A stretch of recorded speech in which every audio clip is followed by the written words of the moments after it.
Umar ibn al-Khattab miseensa gosa Qureeshaa tan yeroo dheeraaf bulchiinsarra turuudhaan beekamtu. Umar ibn al-Khattab gara Islaamummaa seenuun duratti mootummaa Qureeshiitiif ambasaadara ta'uudhaan tajaajilaa kennaa ture. Akkasumas diinii Islaamaatii fi Musliima keessa adda ture. Islaamummaa muslimtootaaf injifannoo guddaa yoo ta'u, diina Rabbiitii fi Musliimaa tan taate Qureeshiif garuu kufiinsa yookaan gadda guddaa ture. Diiniin Islaamaa Umariin duratti dhoksaadhaan barsiifamaa kan ture yoo ta'u, sababa isa sodaa isaanii qabanii irraa ka'e inni Islaamummaa fudhachuu isaatiin walqabatee ifaan ifatti labsamuu eegalame.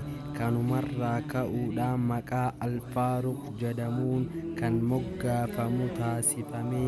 Ammas gaafa gara Madiinaa godaanuu dhoksaan malatti ilaalaa bahe Qureeshoota Ka'abaa jala taa'an namni haati isaa akka isa dhabdu barbaadu gaara kana duubatti natti haa dhufu jechuun ifaan ifatti gara Madiinaa godaanuun gootummaa isaa mirkaneesse. Duula karaa Rabbii keessatti duulame hunda irratti hirmaatee jira. Khaliifaa Umar radiyallahu anhaa nama beekumsa guddaa fi xiinxalaa addaa qabu, Qur'aana keessatti keewwataa aayata 20 ol ta'u keessatti yaadni isaa deeggaramuu sahaabota ergamaa Rabbii keessaa adda isa taasise. Lakkoofsa hijiraa bara 13 khaliifaa lammaffaa ta'uun filatamee hoogganaa mu'mintootaa jedhamuun yeroo duraatiif tajaajileera. Umar ibn al-Khattab radiyallahu anhaa dachii tanarratti bakka bu'ummaa sirna fi seera Rabbii raawwachiisuu khaliifaa ta'uun waggaa 10 ji'a 6 fi halkan 5 tajaajileera.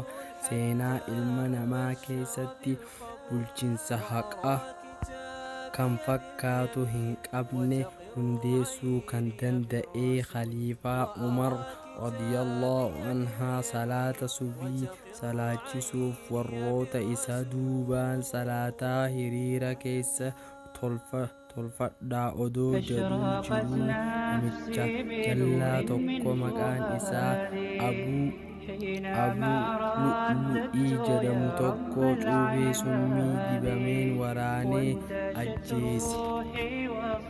Umriin inni duniyaa tanarra ture waggaa 63 yoo ta'u, bara 23 keessa gara ganda akhiraa godaanuun Rabbiin haajaa isaa irraa